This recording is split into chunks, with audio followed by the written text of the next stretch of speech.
There are so many details missing, and yet there's a sense that this time we might actually get a peace deal. What's your sense? Thank you for having me. First, it is far from being a peace deal.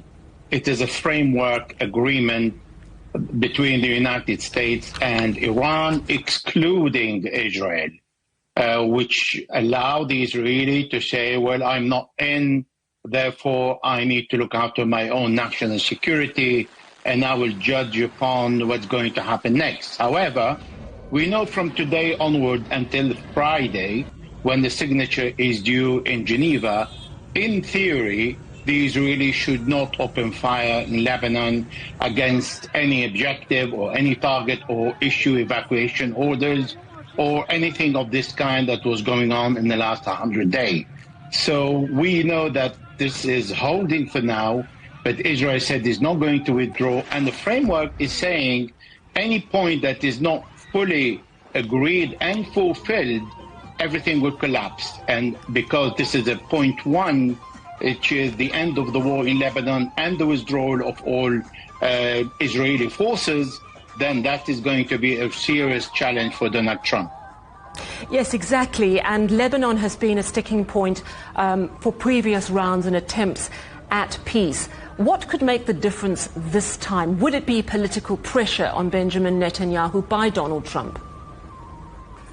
I don't think so, because Donald Trump is dealing with the future of one person. Benjamin Netanyahu has the election of the prime ministership and the Knesset before that, of course. And if he fails these elections, he is going to face 3 corruption charges and will go to jail unless he confesses his guilt, and then there is a possibility of the Israeli president to pardon him. But that will be the end of his career. This is not something that Benjamin Netanyahu is looking ahead to retire. Therefore, he's going to fight. And to fight, he needs to regain the war in one way or another, like he did a couple of days ago when he accused Hezbollah of sending 2 drones. That was a very skeptical information. Therefore, it is going to be challenging for Donald Trump, because Trump wants the end of this war. And what is valid for Israel is not valid for America. For Donald Trump needs peace to run the midterm elections, and Benjamin Netanyahu needs war for his election. And that is just one of the tricky issues to navigate. We know that in Doha, the Pakistan negotiators are going to be moving back and forth between both parties before that hopeful Friday signing.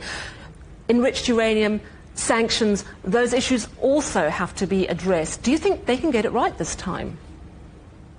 Well, you said it all. This is a very excellent point everybody is looking forward to. In fact, this agreement has so many traps: the frozen asset, the nuclear enrichment uranium, the centrifuge, what's going to happen to the 441 kilogram of 60%, and when these are going to be diluted. But there is one big difference here.